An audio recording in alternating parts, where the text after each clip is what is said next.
I remember the first day I set foot in the Thompson mansion as if it were yesterday. The ornate doors loomed before me like silent sentinels, tall and intimidating, carved with intricate designs that hinted at old money and generations of wealth. My heart pounded in my chest as I rang the bell, clutching my nurse's bag as though it were a shield. When David, the butler, answered, he offered me a polite bow. His expression held a curious blend of mild relief and veiled worry. "Miss Evans, I presume?" he asked in a measured tone. "Yes," I replied, summoning my most professional smile. "I'm here to care for Mr. James Thompson." David stepped aside to grant me entry.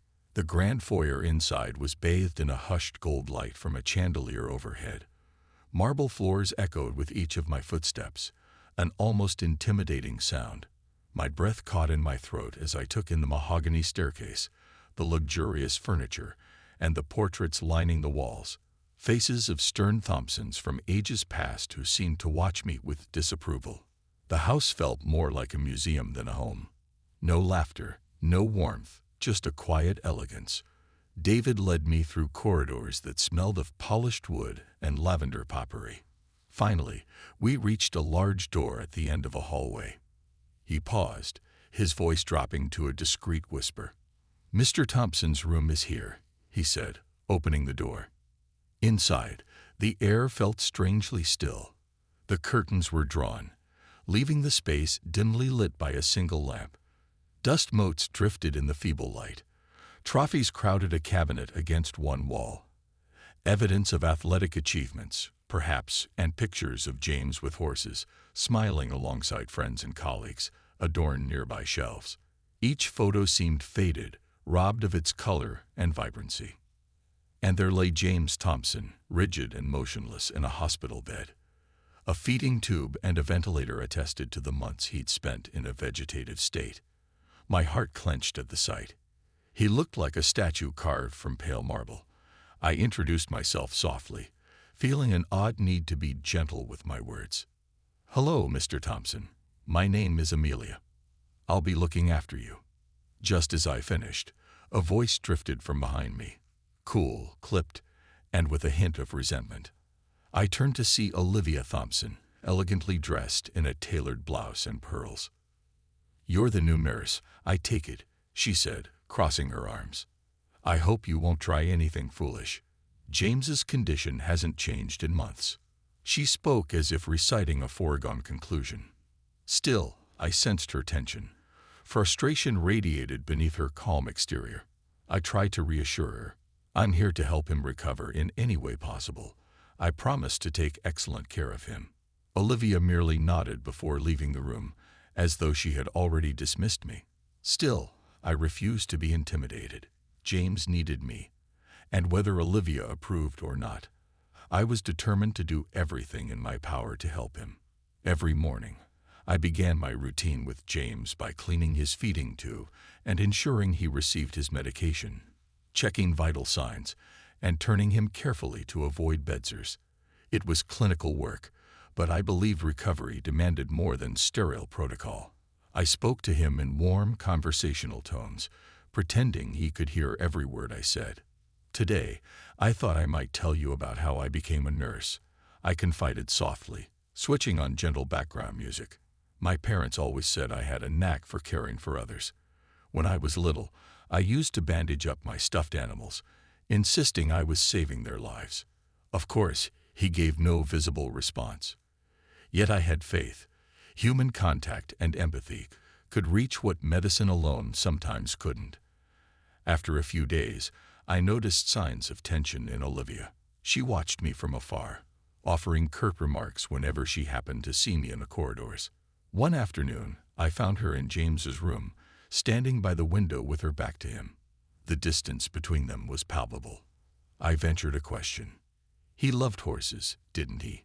She turned her head slightly. "Yes. He used to visit the stables almost every weekend," she replied, her voice tinged with what might have been regret. She fell silent, as though remembering better days. Encouraged by this small opening, I gently pressed, "Do you have anything from the stables? Or Any photographs that might remind him of those times. She pursed her lips. You think that will help? It might, I said simply. Though she said nothing more, later that day I found an old photograph on the bedside table, a snapshot of James, smiling widely while petting a towering chestnut horse.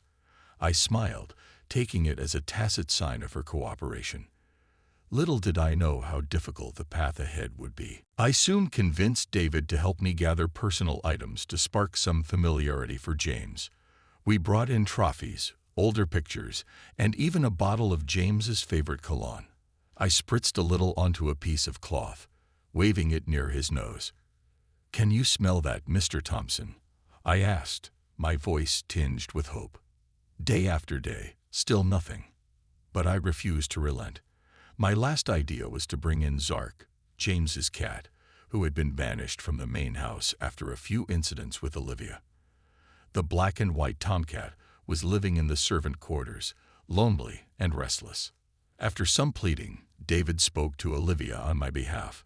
She eventually granted reluctant permission, though I could tell she considered it a pointless gesture. The afternoon I carried Zark into the room. My heart pounded with anticipation. I placed him gently on the bed beside James. For the first few moments, the cat sniffed at the unfamiliar environment, ears twitching and whiskers quivering. Then, to my astonishment, Zark settled himself next to James's arm, purring softly. A hush fell. Even Olivia, who had wandered in by chance, seemed captivated. Zark kept purring, kneading gently at James's blanket as if urging his master to awaken. A warmth spread through the room, dispelling the usual chill. Do you see that? I whispered to Olivia and David. Look at how relaxed he seems. Olivia brushed off a tear, but quickly turned away before I could say anything. I understood her reaction. It must have been heartbreaking to witness such devotion from a creature when she herself felt powerless. And yet, from that day on, the mansion felt a little less hollow. As days turned to weeks, I poured myself into James's care, trying different therapies, from aromatherapy to playing classical music. David and I eventually decided to open the balcony doors during therapy sessions, letting in fresh air and sunlight. Maybe the warmth of the world outside could coax James to stir. One late afternoon, with the gentle glow of sunset flooding the room, Beethoven's Moonlight Sonata flowed from the speakers. I massaged James's hand, quietly instructing him. James, if you can hear me, try to move your fingers, just a little. For so long, the only responses had been phantom twitches or wishful thinking. But that evening, as the final notes of Beethoven faded, I felt a slight, deliberate flex of his fingers. My heart stopped. Mr. Thompson, I asked, breathless, James, can you do that again? David must have seen it too, because he rushed to the bedside. I clasped James's hand, tears pricking at my eyes. And again, there it was, a tiny flicker of movement, but as real and tangible as hope itself. You did it, I murmured, my voice trembling. I know you're in there, and we're going to get you back. David exhaled an unsteady laugh and said, This is incredible, Amelia. We have to keep going. When Olivia entered and discovered our excitement, she seemed torn between disbelief and cautious hope. She simply listened as I recounted the breakthrough. I knew her guarded reaction stemmed from fear of disappointment, but it was progress nonetheless. Buoyed by that first sign of consciousness, I tripled my efforts. I started using essential oils, carefully chosen for their strong scents, like rose, lavender, and eucalyptus, and waved them under James's nose while speaking to him. Which one do you remember? I asked gently. Does rose bring back any memories of your garden? One afternoon, I could swear he moved his lips at the mention of roses. I beckoned David over to confirm. The butler, who had become my steadfast ally, leaned in, eyes going wide. Miss Evans, I see it. He's trying to mouth a word. That moment, fleeting though it was, brought an overwhelming flood of gratitude. Each tiny improvement felt like a miracle in slow motion. When I reported the progress to Olivia, she listened with a new light in her eyes. Still, she maintained a wall around her emotions, perhaps out of self-preservation. To further spark James's mind, I asked Olivia about places he loved. It turned out James was passionate about horses. He visited an equestrian center regularly before his accident. It dawned on me that returning him to the environment he cherished might break through some deep mental barrier. I gathered all my courage, scheduling a meeting with the doctors and explaining my plan to transport James to the equestrian center, with full medical support in place. It was a radical idea, but to my astonishment, they agreed after reviewing my notes and seeing his gradual improvements. Olivia, warily, gave her permission. As for David, he was thrilled by the prospect.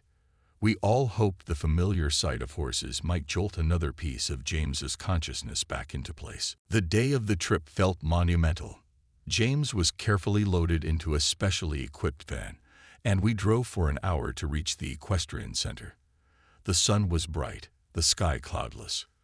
Perfect weather for what we hoped would be a major breakthrough. When we arrived, I saw excitement stir in David's eyes, but I kept my focus on James, watching his face for any reaction. The moment we rolled him off the ramp, the scent of hay and the sound of neighing filled the air. And that's when I saw it. His eyes widened, tears slowly sliding down his cheeks. "James," I whispered, my voice trembling. "It's me, Amelia. And Olivia is here too." Olivia stepped forward tentatively. I held my breath as she gently clasped his hand. "James, I'm here," she said, her voice quivering.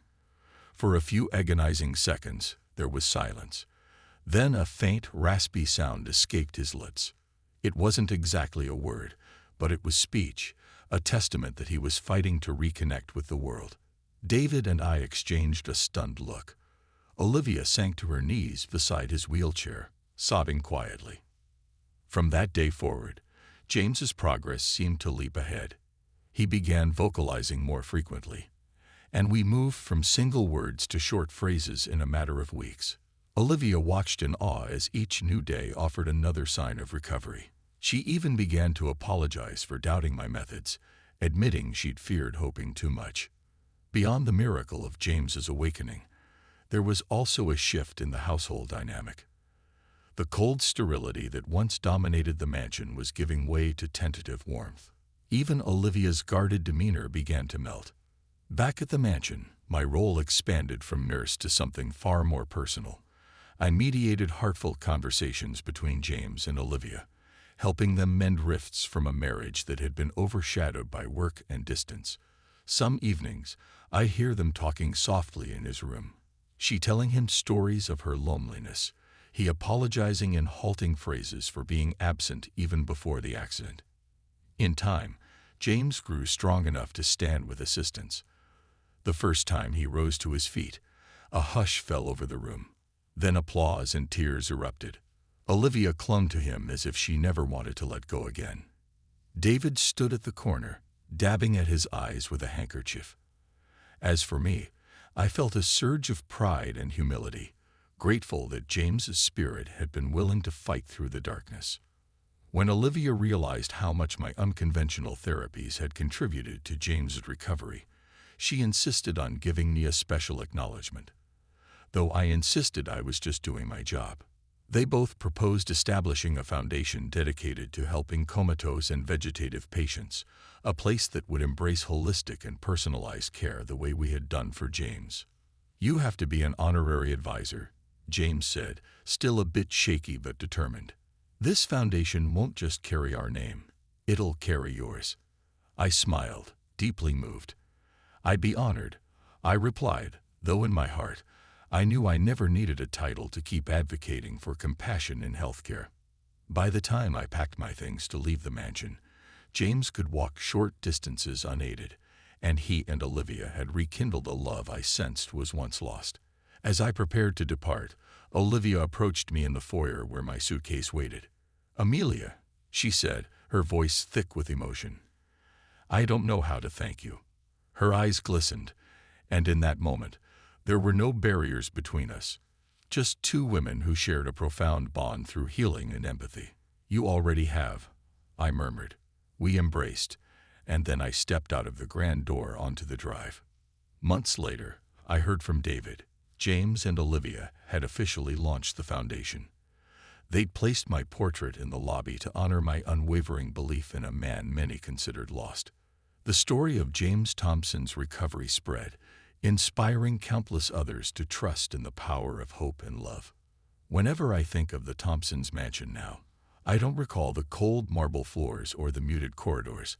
I picture James standing tall in a sunlit room, Olivia by his side, Zark purring contentedly at his feet. I feel the warmth of redemption and second chances, and I remind myself that sometimes a single act of compassion can transform not just one life, but many. And that is the miracle I carry with me, always.